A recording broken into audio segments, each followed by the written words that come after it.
All right, and welcome back.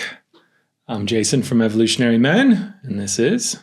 I'm Violet Lang, and I'm the host of the Pleasure Path podcast, and I'm a women's coach. And yeah, we're married. And today we're going to be talking about our 3 biggest fights. And look, we just had one, and I lost. Joke. Just have a little sty here that I'm working through, but I thought it was kind of hilarious that it does look like I just lost a fight. On this day, we're talking about our 3 biggest fights. And why we're talking about this is to just kind of shatter the illusion of the perfect couple, that relationships are hard and they take work. And part of what we're doing right now is we just launched a new program called Evolutionary Couples, which involves a subset of program called 12 Epic Dates, which is really about the skill building and time you can invest into your relationship to build a thriving partnership. But on the road to that, one of the most powerful things about relationship is rupture and repair, something we do cover in the program. And today we just wanted to kind of dive in with 3 of our most epic fights and what played out and what we learned from them. And if you're not familiar with rupture and repair, it's basically like when you go to the gym, you build muscle because your muscle breaks down and then it repairs itself and it becomes stronger. So breakdowns, fights, conflicts, differences in relationship don't mean that something's wrong. It just means there's an opportunity for deepening and authenticity and building some skills and tools and maybe working with someone like us or a therapist to help set you on the path of that repair. And so we're going to dive in here and just talk about, what were some of our big ruptures and how did they play out? And with these types of stories, Violet, my wife, tends to be much better at remembering kind of the situation and specifics. So I'm going to let her kick things off with fight number 1. All right. Fight number 1 was in 2018. And the theme of the fight, I would say, was trust and co-regulation or co-dysregulation. So I was away. I was on a pilgrimage in India and Jason was in Los Angeles. So I already was feeling my anxious attachment style flare up. I was already feeling more insecure. We weren't connecting as often. It's like a 12 or 13 hour time difference. And I didn't know this, but at the time he was also recording a podcast episode talking about his journey with sexuality, which all should be fine, except I was coming from this wounded place, this insecure place. And ironically, I had been reading the book by Robert Masters. I think it's called Journey to Mature Monogamy. And he talks a lot in that about trust. And I have had trust issues myself because of childhood sexual trauma, because of issues with past partners, and because, in my worst, I do have some borderline tendencies, which I've worked hard to address, having been raised by a narcissist, and I won't get into all the details, but I, on that trip, had decided in my mind, not in my body, but in my mind, well, I'm just going to trust. I'm just going to trust him and I'm just going to be in this mature monogamy thing. And I'm in India. So, there's some spiritual bypassing happening. And of course, sometimes when we decide I'm just going to be more loving, I'm just going to be more trusting, I'm just going to be more generous, but we haven't done the deeper work, then life will maybe throw something at us to really test us. Oh yeah, you want to trust? Well, here's something that's hard to trust. So without getting into all the details, Jason's podcast with Mel, again, was talking about his sexual journey. And I got really hurt when I heard it because he didn't glorify me. He didn't talk about, and then I met my wife and we have the best sex ever. And I'm so grateful. It was more like the earlier parts of his journey. And I felt invisible. I felt unloved. I felt like he was prioritizing those other women from the past, which I know sounds ridiculous, as I'm saying it out loud, but I got super triggered that he was, in my mind, not reality, talking about his sexual conquests without recognizing me as the goddess. So I, of course, got mad at him because I can't hold anything in, or I definitely couldn't back then. I got mad at him while I was still in India. I cried for 4 days. This sounds very dramatic, but that was actually true. I just felt it was like a narcissistic injury. I was taking his experience very personally and very critically. And then what happened is when we got home, we just kept getting in this dance where I was poking at him and kind of escalating the situation, screaming and crying and being dramatic. And the more I did that, the more he felt unsafe, so he would shut down. And we've talked before about the grenade in the wall, I think, or maybe it's been on other podcasts, but this was to me like one of the biggest moments of me throwing the grenade. And we were just taking a lot of space. At one point, he was like, I need space. He like left the house. It wasn't like I'm leaving you or something. It was just, he needed space. And we had to work with our couples therapist. I think that was maybe the first time that we started working with her in early 2018 because of this fight. Because we could not lead ourselves out of it. Yeah, that's actually what started our journey to getting a couples therapist was, hey, we had just gotten married 6 months earlier and whoa, what is this? This hornet's nest that just blew up. I thought it was supposed to be fun in the honeymoon phase, right? And that quickly kind of came to an end. And I viscerally remember where I was standing in our old house, and she's across the world and we're both getting more and more dysregulated and I'm getting more and more angry. And I remember like shouting into the phone, I love you, or I don't remember what exactly, but the gist of it was, I had lost a little, on the one hand, I had sent her the episode before we made it public because it was like, hey, I want to make sure you feel good with what we're putting out here. So I was in a sense, I was opening myself to the feedback. On the other hand, I had been so focused on the impact of the listeners, so other men who had kind of been stuck in the way I was, that it was like, oh, I really want to share something else as possible. But I kind of held priority of that over her experience. And then when she had an experience that, wasn't aligned in a sense, like she didn't feel good about what I had put out, this is I think the key part of the first time this really started to come up in our relationship was, part of why I started yelling on the phone was I was trying to convince her that what she was feeling was wrong. Like, I do love you. I totally trust you. You're my most important, the most important person in my life. And as I've talked about on my podcast before, it was when I shifted to lawyer, not lover, in terms of like, here's all the reasons that justify what I did and why you shouldn't be having such a big reaction. So, essentially kind of how I came at things. And lo and behold, that doesn't really create much connection with the partner and did not help her feel validated or seen. And so we got pretty stuck in that dynamic, really, really stayed for a bit. And we had to really burst that open by getting a professional help, getting a somatic therapist who could really slow us down and take the side of our relationship, not any of our individual sides. But it was the first time that I think we really felt at the bigger scale when she says the wall and the grenade, that's what we call our relationship dance of dysregulation in a sense, which is something we cover in our program, of sometimes my wallness, which just means not revealing a whole lot of my insides, including my feelings towards her, would leave her hanging. And then she would need to poke me bigger and bigger and bigger till she got a reaction.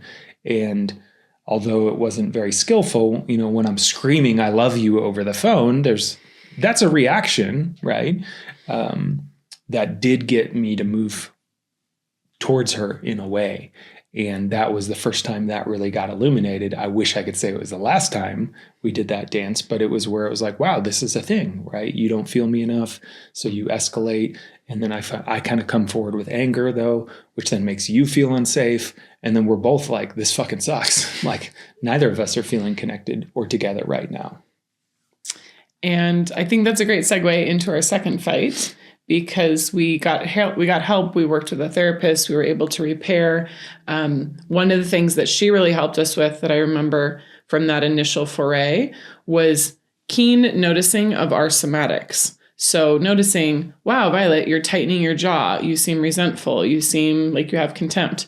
Jason, I can't really see your eyes that much. They're like really closing a lot. Where are you? And so she didn't pull any punches. She really held us accountable for how we were showing up in our words and in our bodies, because she knew that that's what was happening when we weren't in session. And I think we had come into this relationship both having done a fair amount of work on ourselves. It's not like we had never done any therapy or never looked at our stuff.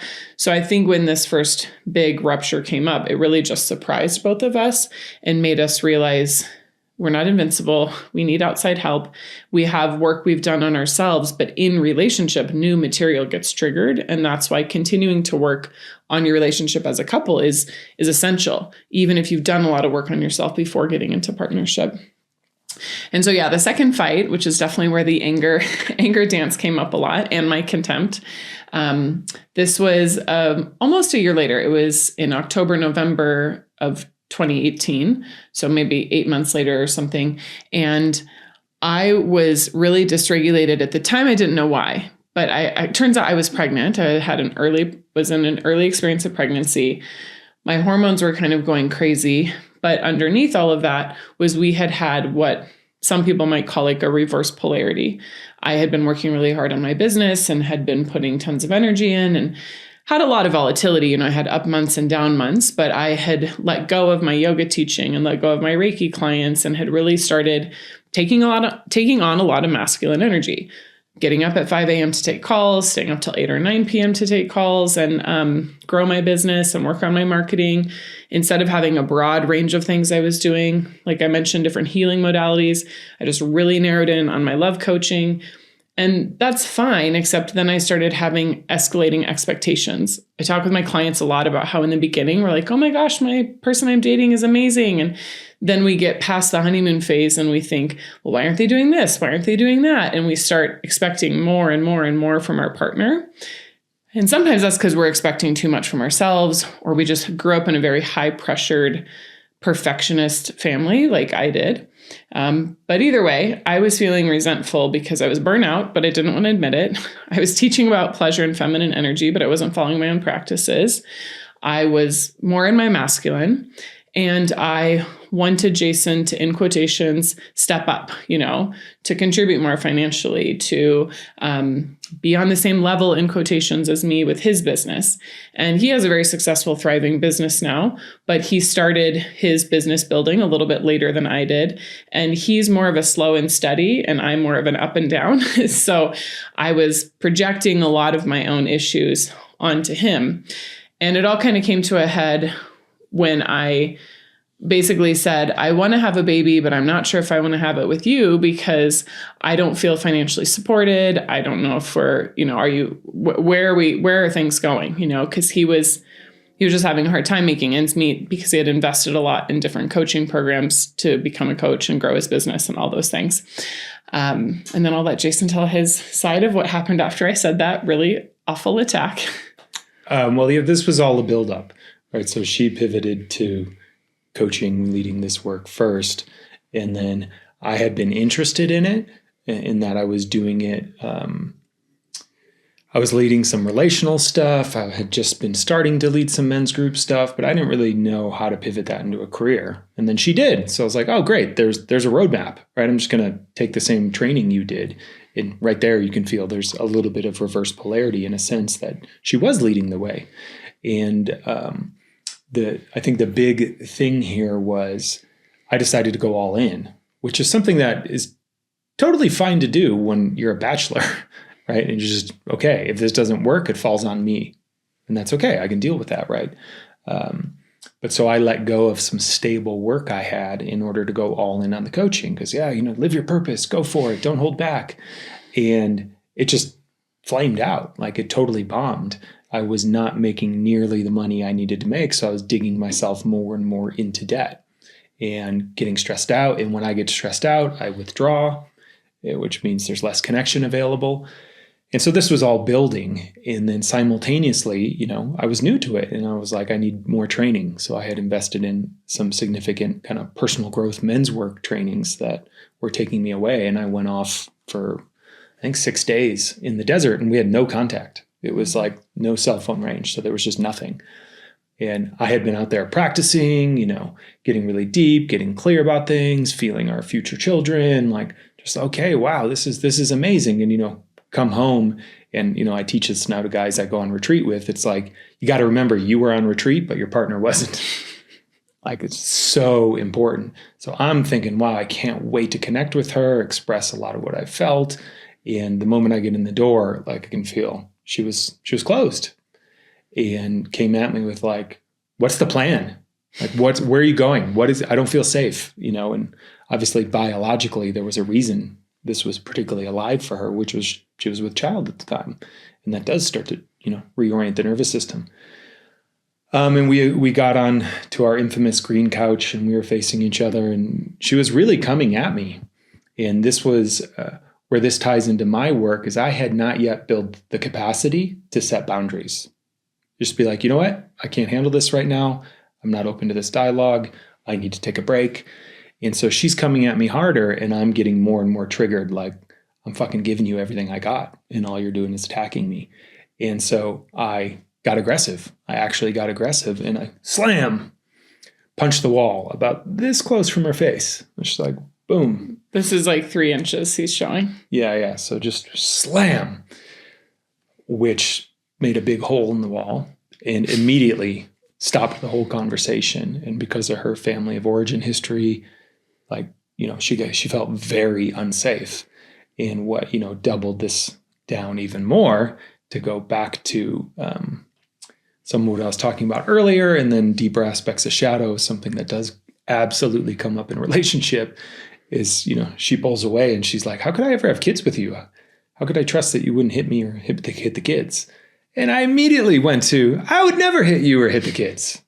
And the second I said it, I knew it was a lie. And I knew she knew it was a lie. I was like, what are you talking about? You just literally slammed the wall by my face. That is something inside of you. And that began a deep piece of work for me, where I had to get in touch with part of my lineage that actually was physically abusive, and that this is part of me. I could do this. I actually could do it. My nervous system could get overwhelmed that I could hurt her or my child. And what's dangerous is pretending like that can't happen, versus, wow, this is inside of me, and I really need to learn to work with my anger and how to set boundaries at a much earlier state. And that kicked off a whole nother deep dive really into therapy. Again, thankfully we had our therapist on the bat dial, and, we had some tools, but it took some time to reestablish any kind of connection. It was, on and off in some big ways. But that it really surfaced, me having to come to terms with my anger. And paradoxically, things we started to uncover was that for me, I had to become okay with my anger, and that if I let it out in a healthy way, to not assume it was really bad. And then that would have me hold it back, and to realize her nervous system was allowed to have an experience, but as long as I'm not projecting it on her, that's okay. Like, I'm allowed to have that experience. And that was a huge learning, along with that was the wake-up call I needed to, okay, you know what? My current life strategy is not working. It's true. I would not be able to take care of a family like this. And, it sounds like I made that realization right after the moment, but this is like a 3-month aftershocks of all of this really kind of coming together, where then I had to step forward and get some stable work, which I still have to this day, even though, my coaching business is growing and thriving. It allows a certain type of stability that allows me to be present in a different way. Yes. And I had a lot of guilt and shame over, attacking Jason, throwing the grenade, having such big needs, being in my masculine, being closed down to him, and then like causing him suffering, making him do some work that he doesn't maybe love as much as some of the other work he does. And so me getting comfortable with my own needs, and then also me getting comfortable with my self-righteousness. In one of our therapy sessions, Jason kind of like used his fist to hit the table. It was just kind of like, very briefly just kind of pounded it on the table. And I startled, and I went into my whole like, see, like he's angry and he's aggressive. And I would never do that. I remember saying to the therapist, like, I would never do that. Like, I don't do that with my anger, not realizing that what I do with my anger was just as bad. I was threatening the relationship. I was attacking him verbally. I was using my anger in very unskillful ways. And again, she was like, okay, tell me about that, because that seems unreasonable and self-righteous to just be like, no one can ever express anger in physical ways. It has to just be through their words. And then I had some work to do on my lineage and me creating safety in my body and me reestablishing trust within myself and within Jason. And also knowing that, like, if for whatever reason he ever became physically abusive to me or our children, I would leave. One of my shadow sides in my lineage is that there was a lot of trauma that happened when I was young, and my mom never left, and she had her own reasons, financial and otherwise. But I think some of my controlling, self-righteous, attacking behavior was testing him and provoking him, not only because I needed to feel him more, I needed to feel safe in him, but because I was recreating the past and I had not yet decided I will leave if I feel actually unsafe in that way. And that was huge for me because, I had a long dating journey. I had a sexless marriage in my 20s. Like, the last thing I wanted to do is leave a relationship, especially now that I've just spent 3 years with this person and I'm really ready to have kids. But I had to be willing to let that dream go in service of prioritizing my lineage healing, which looks like being willing to leave if someone is not accountable to our agreements. And so one of our agreements is that we're not going to use physical violence. And our therapist helped us see that I was being, in quotations, violent with my words, the way that I would threaten the relationship. So saying, I don't know if we're going to last or work, or, I can't do this anymore, or I want to have a baby, but I don't know if it's with you. Like, these are ways that I was threatening the relationship. And I think that kind of rolls right along into fight number 3. So yes, we're telling you like the big ruptures. Obviously, we have smaller ruptures along the way, like every couple does. But the biggest fight then was actually not till quite a bit later. That next kind of huge fight was in December of 2023, so pretty recently. Again, related to fertility stuff. And you might notice a theme also related to when we have had distance from each other, which is common in a lot of couples, right? There's travel, there's long distance relationships, there's times when you just can't connect as often. And for me, part of what was percolating with this was a few things. One of which is that I had a miscarriage in August of 2023, and it was a missed miscarriage, which means that you don't realize that you're not pregnant anymore until you go in for a scan and they say the baby stopped developing. And it's fairly common, but it was my first experience of that type of loss. I had had other types of pregnancy loss. And I was, as our therapist said, mad with grief, crazy with grief, but I didn't really see it at the time. So I did some good self-care. I really grieved in many ways. I went on a pilgrimage to the UK, to Glastonbury, which was very healing. But I wouldn't say that I was doing relational healing. I was working with myself, but there were still old kind of ghosts and issues haunting me from myself and my own mindset. Questions about would I be a mom again? Questions about challenges in our dynamic related to fertility, which, unfortunately is a struggle for a lot of people, parenting or fertility or pregnancy loss. And then I had led a retreat in early November, and I think my nervous system just got fried. I had the pregnancy loss, then I went on my own retreat. We're still parenting, at that time, a 3-year-old, which can be a very challenging age. I had just led my retreat, and then we had tried a fertility treatment, an IUI, that didn't work.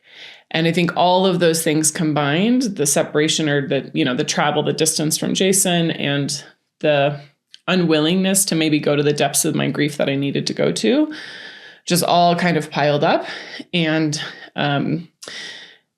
slight improvement to things in the past that I told him we need a session with our therapist because I have so much on my heart. So I didn't just unload it on him. That's one small step in the right direction. But once it got in the session, it got pretty nasty.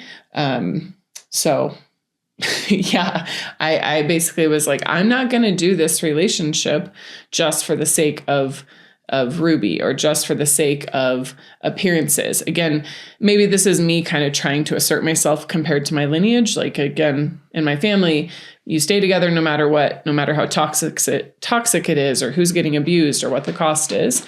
And there was also a lot of appearances, like, oh, well, our family is perfect from the outside. And on the inside, there's incest, and there's physical abuse, and there's narcissism, and there's these other things happening.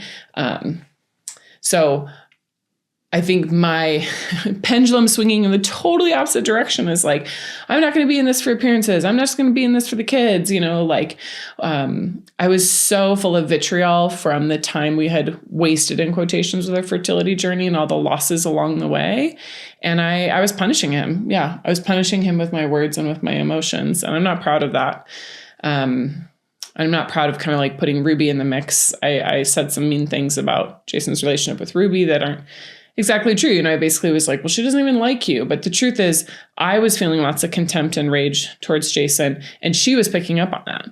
Once we worked through this cycle of healing, that was a much shorter cycle, but still like maybe, 2 or 3 weeks in December of 2023, Ruby started bonding with Jason more. Like, we have a deep impact on our children, and how we feel about our partner translates. Jason has had the experience of his mom being upset at his dad, and Jason's feeling that feminine rage in his body, even if his mom isn't saying anything to his dad at that point. So anyway, I'll stop talking and let Jason chime in. It was just another one where, the energy was so off. As soon as we began our session, our therapist was like, oh, so I'm assuming there may not be a future here. So this is like where you're at, huh? And I think that was kind of a wake-up call for us in terms of what our nervous systems were actually, conveying to each other in a sense. And, I would say resentment and disgust were the energy, like I really felt coming strongly towards me. And that, we consciously set a container for this to kind of come forward. And it was a huge growth for me because it was the first time I realized, wow, one of the ways I contribute to this pattern is I kind of go codependent. Where when she's dysregulated, I start to become dysregulated. That, oh my God, if she's upset, nothing is okay. I'm not okay until she's not upset.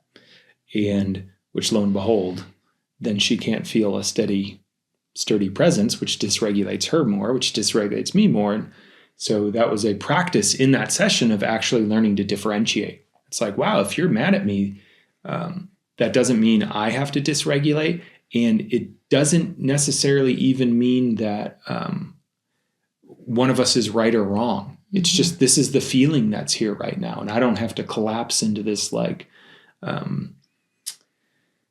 what would we call it? Like collapsed place of shame I would go to that would basically end the conversation between us, where she would start to come at me with something, and then I would go so heavily into shame that it's like, well, you can't attack me anymore because I already feel as bad as possible. So there's no connection here anymore. There's no opportunity for feedback and for me to actually receive you because I already feel so much worse about myself than you could ever, have me feel. And that was actually a pretty safe place for me, but it stopped our connection from growing in a sense and from building. And so I had to learn to differentiate that, oh, my nervous system can be okay, even if she's really dysregulated. Like I can actually be okay in this moment. And I've had to practice, bringing that forward more, that it's like, okay, I don't have to immediately collapse here if she's mad at me, or even if she's not mad at me, but I start to create the story she's mad at me, which then I kind of collapse and get dysregulated and disappear, which just doesn't help. And I would say weaved along with all of this was because of the pain of our journey, we had not been physically connected really at all that year. And that's particularly an important thing for our relationship that's actually a value.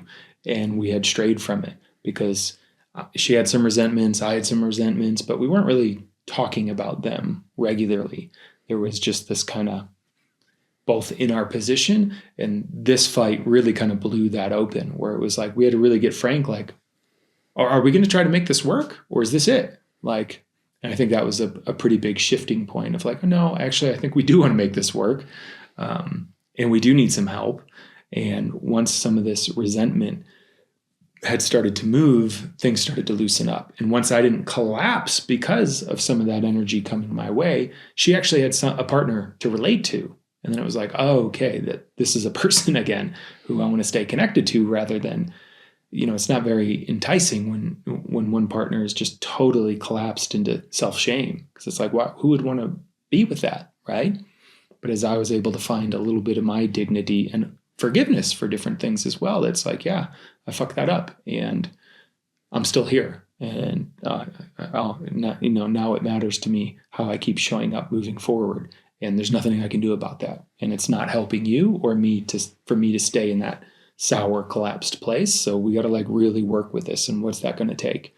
And that was a fight that I think was probably one of the most pivotal ones, in that we did bring help in a little sooner, and we had a lot more tools, I think, at our disposal, even going into that. So I was a little more resourced going into that session, and then was able to kind of keep this boundaried self more alive after that.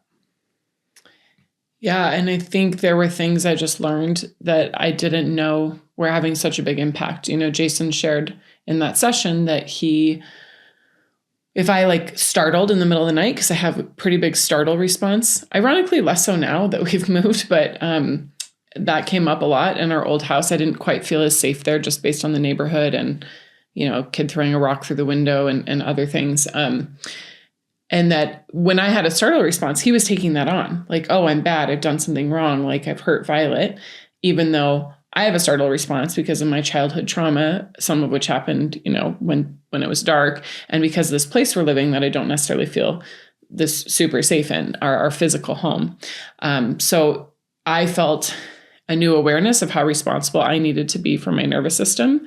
And I've seen memes on the internet or this kind of concept. I just want to reiterate we are responsible for the energy we put into our relationship, even if we're not verbalizing it, even if we're not doing something wrong in quotations, oh, what would it be like to actually be responsible for Jason's nervous system in a healthy way with the way that I'm showing up with my nervous system? So I completely agree with you that we had more tools going in. We actually did the fight in front of our therapist, which is probably healthier than we had ever done it before, even though it is more, extreme, verbally, and there was more at stake than ever before. And we kind of went to that very scary place of do we want to be together, which we hadn't really vocalized in our previous fights. It catalyzed me to take a little more responsibility for my nervous system. I got a fertility specific therapist so I could work through some of my grief. I started doing sessions with our couples therapist one-on-one. I had been working with herbology stuff, and I just kind of took that to another level, making sure I had the right structure and rituals in my day-to-day routine so I could show up a little more self-regulated. And then, letting go of that hurt. I think I had a tendency in the past to maybe hold on to that because it's what kept me connected to Jason, falsely connected, just through my rage or whatever. But the rage in some ways felt better than resentment or better than contempt or better than disgust.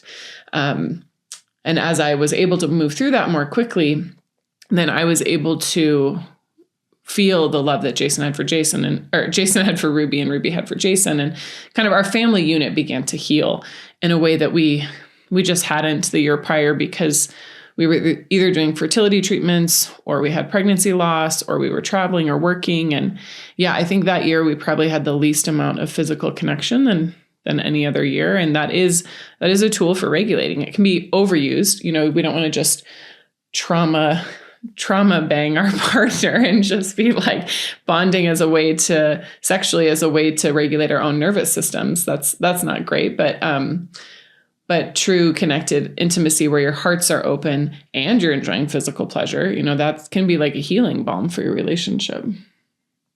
And again, just kind of what I took away from that was learning to differentiate my nervous system, in that she's allowed to have her experience, and it's not that I'm closed to it, but I can also be safe in my own experience, which is different than hers.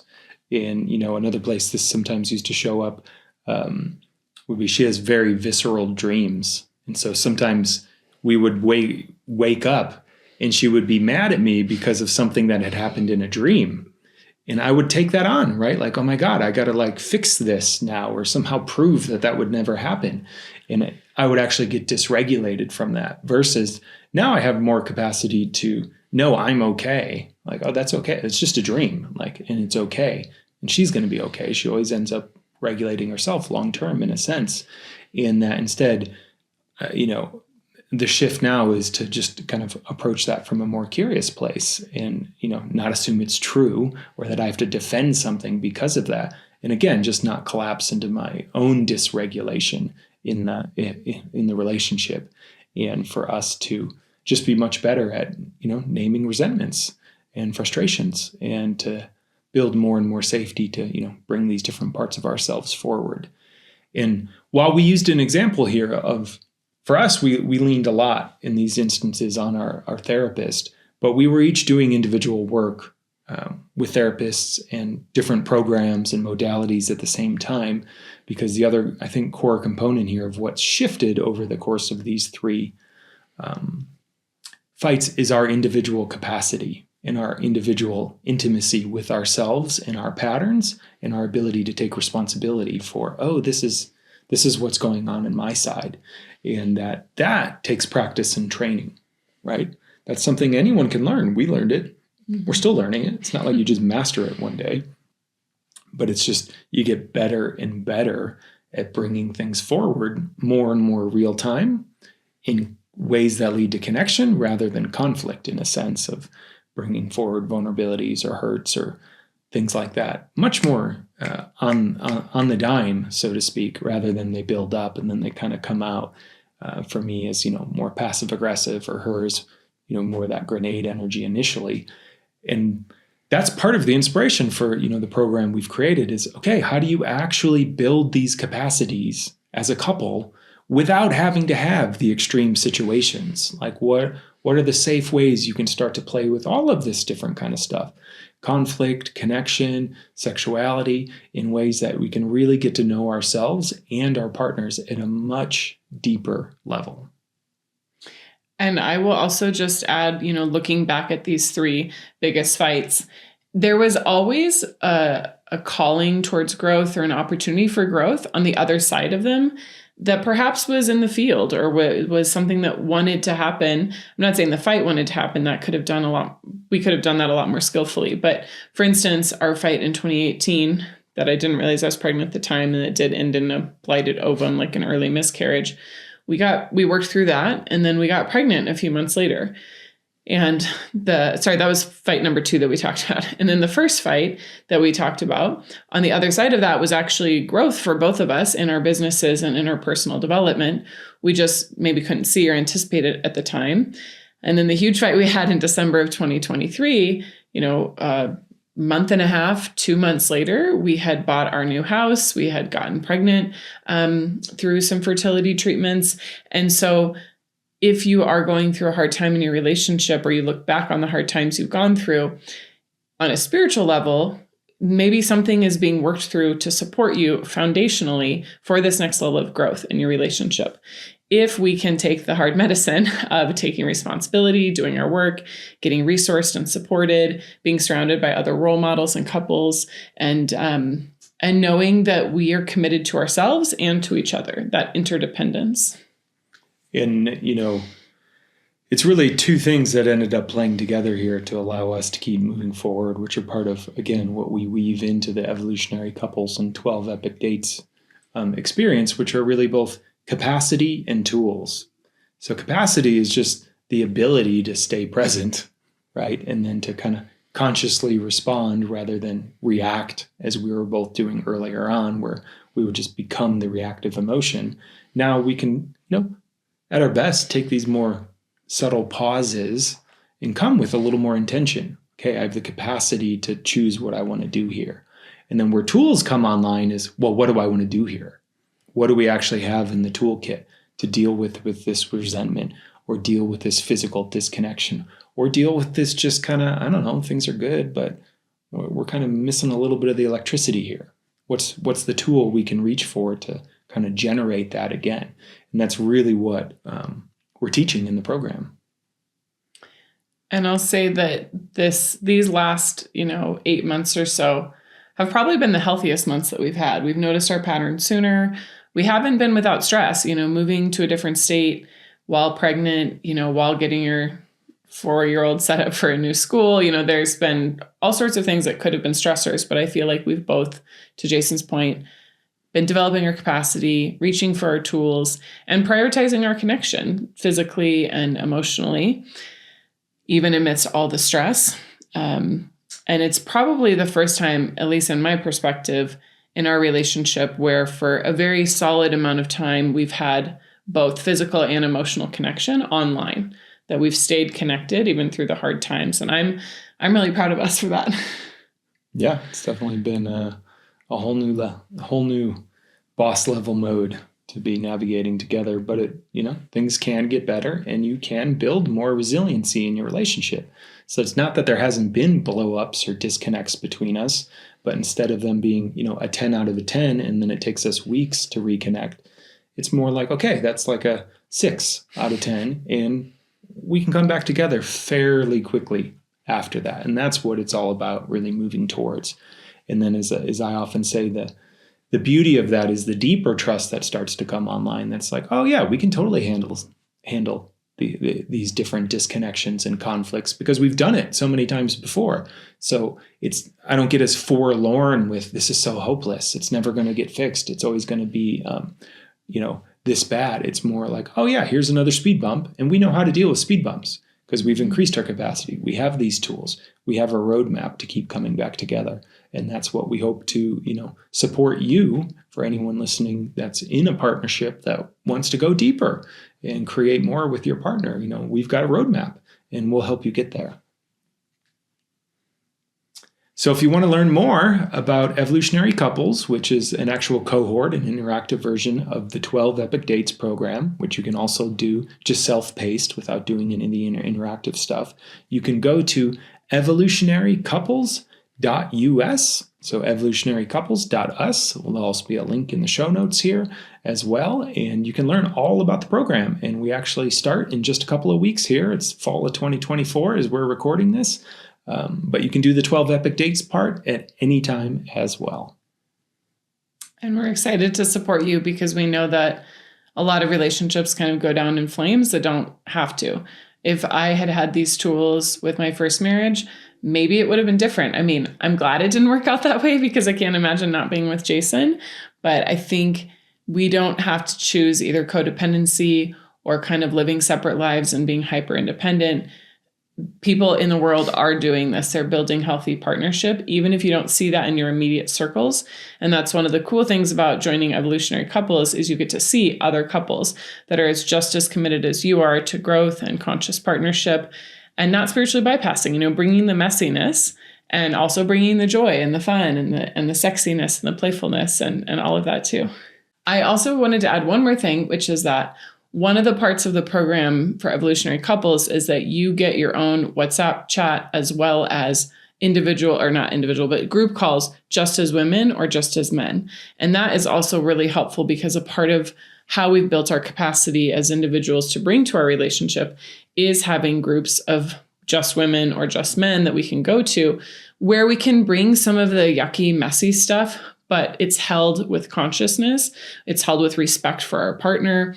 And we don't get away with our own bullshit. It's important to be surrounded by women who are not just going to bitch and moan about their husbands, but are going to say like, well, that reminds me of this pattern. And have you looked at that? Or what sort of support do you have? Or, have you moved that through your body? Have you done self-pleasure related to this? People who will hold you accountable and inspire you to bring your best self to your partnership, that are rooting for you and your partner to stay together, not just kind of bitching and moaning. Well, I think we'll bring things to a close there. If you have any questions, you can contact us on the Evolutionary Couples website. And until next time.